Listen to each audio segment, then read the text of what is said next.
नाही माझा कळप सांभाळ. तो मुलगा डुकर सांभाळू लागला. एवढं करूनही त्याला पोटाला अन्न मिळेना.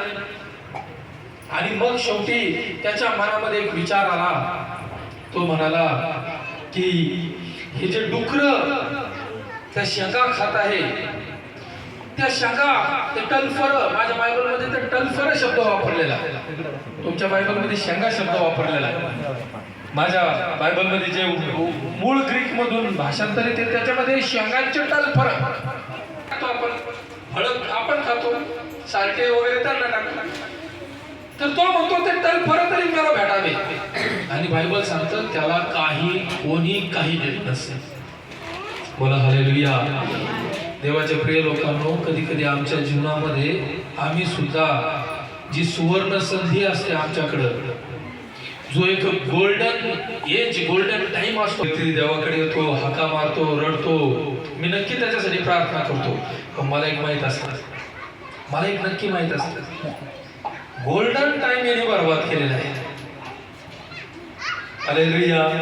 डॉक्टरकडे गेले आणि तुम्ही म्हणता मला हा आजार लागलाय डॉक्टर साहेब, आणि डॉक्टर तुम्हाला गोळ्या औषधं देतात. पण तो डॉक्टरच्या मनात पक्क त्यांना माहित आहे पूर्ण, अरे याने सारा जीवनाचा धिंगाणा करून आला हा माणूस, याने बर्बादी केली, काय वाईट वागला, काय पाप केले आपल्या तरुणपणात, आपल्या चांगल्या दिवसात. आता मात्र आजारी होऊन इथं आलेला आहे. हालेलुया.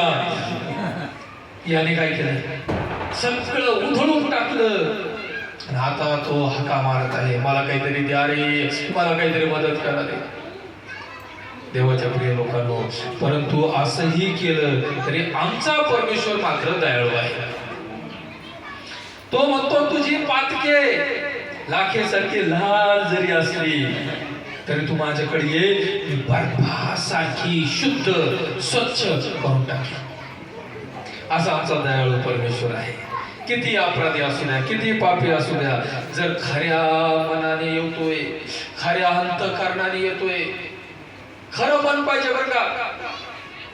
जर तुम्ही खरंच बदलायला तयार आहे, माझा परमेश्वर कार्य करायला तयार आहे.